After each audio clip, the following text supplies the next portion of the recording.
امپراتوری هخامنشی که از دریای اژه تا رود سند امتداد داشت، سرزمینی بود با فرهنگ‌ها و مناظر گوناگون.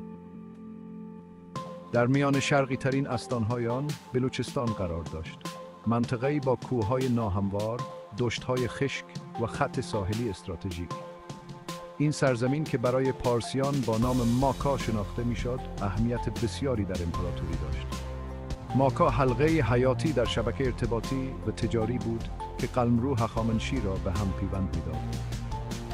اهمیت استراتژیک بلوچستان با قرار گرفتن در مرز هند، بخش ارزشمند دیگری از قلمرو هخامنشی دوچندان می‌شد. تاریخ بلوچستان در دوره هخامنشی داستانی است که از قطعات پراکنده بافته شده. ما اشاراتی پراکنده در نوشته‌های مورخان یونانی مانند هرودوت می‌یابیم. کتیبه‌هایی که توسط خود شاهان هخامنشی بر روی سنگ حک شدند، نگاهی اجمالی به این دوره ارائه می‌دهند. کاوش‌های باستانشناسی به ویژه در مکان‌های مانند دهانه قلامان به تدریج تصویر واضح‌تری از جایگاه بلوچستان در جهان هخامنشی را ترسیم می‌کنند. این منابع منطقه‌ای را نشان می‌دهند که به دور از یک حاشیه منفعل بود. بلوچستان سرزمینی پویا بود که توسط مردمانی متنوع be inhabited by diverse peoples who played a vital role in the political, economic and military history of the Achaemenid Empire. رودپای حضور پارسیان در بلوچستان را میتوان به دوران کوروش بزرگ، بنیانگذار امپراتوری هخامنشی، دنبال کرد. فتوحات او به سمت شرق او را به مرزهای این منطقه رساند، جایی که با مقاومت و تدبیر مردم بلوچ روبرو شد. رابطه بین پارسیان و قبایل بلوچ پیچیده بود و با همکاری و درگیری مشخص می‌شد. درک این تعامل پیچیده کلید گشودن راز تاریخ بلوچستان تحت حاکمیت هخامنشیان است. ادغام بلوچستان در امپراتوری هخامنشی پیامدهای عمیق و ماندگاری برای منطقه به همراه داشت. این اتفاق دوره‌ای از ارتباط فزاینده با جهان وسیع‌تر را آغاز کرد. در این دوره شاهد جریان کالا، ایده و مردم در فواصل وسیع بودیم. میراث این تعامل باستانی هنوز هم در چشمانداز فرهنگی بلوچستان قابل مشاهده است. پژواک گذشته هخامنشی در زبانها، سنتها و بناهای تاریخی منطقه طنین انداز است و گواهی بر تاریخ مشترکی است که همچنان به شکل دهی زمان حال ادامه می‌دهد.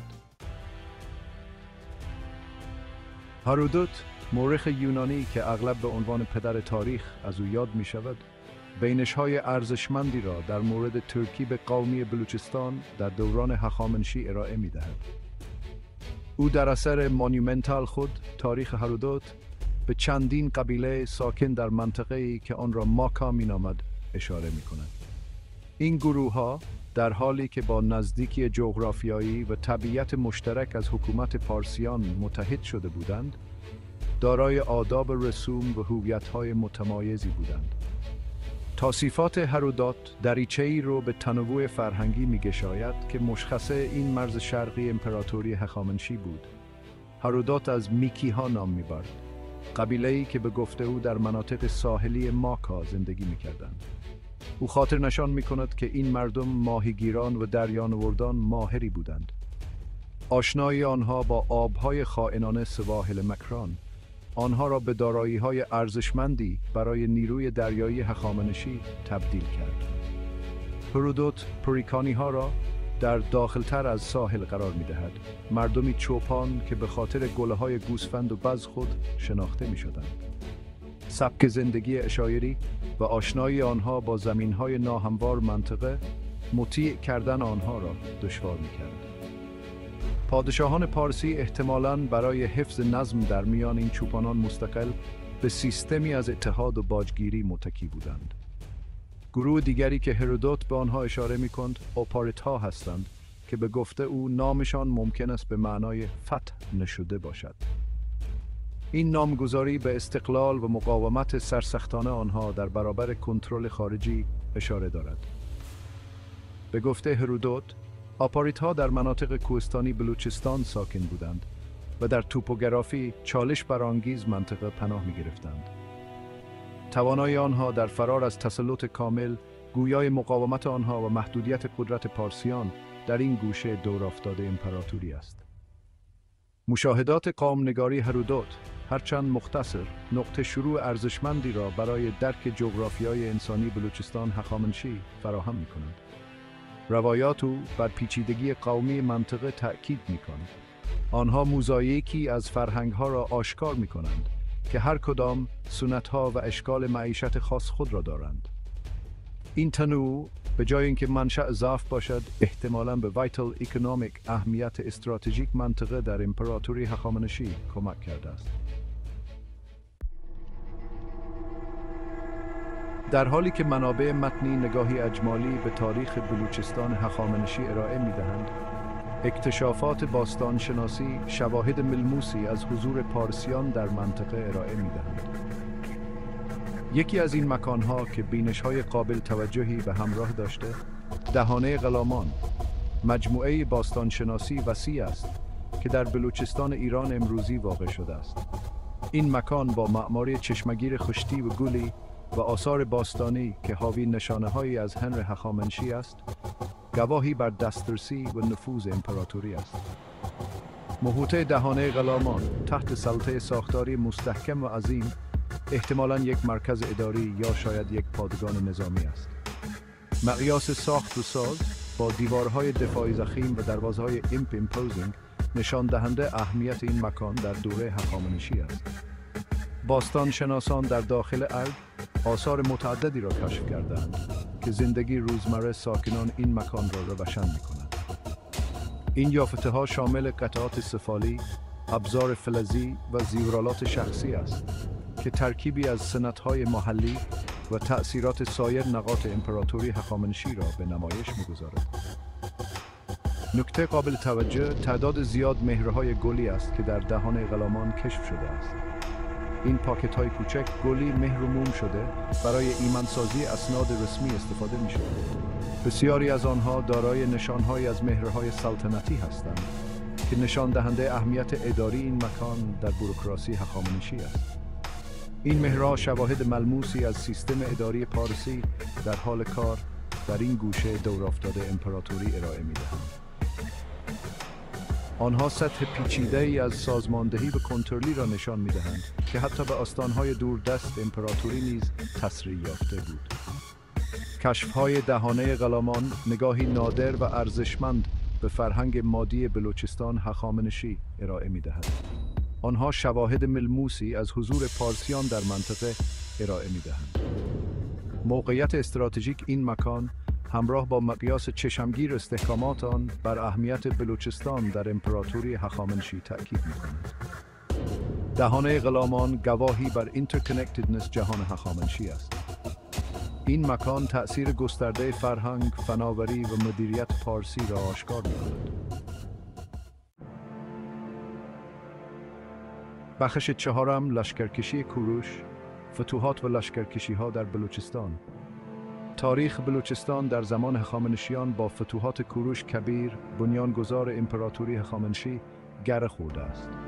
کوروش که با جاه طلبی و تمایل به تثبیت حکومت خود هدایت می‌شد، سلسله لشکرکشی‌های نظامی را آغاز کرد که او را به حاشیه شرقی فلات ایران، منطقه‌ای شامل بلوچستان امروزی، رساند.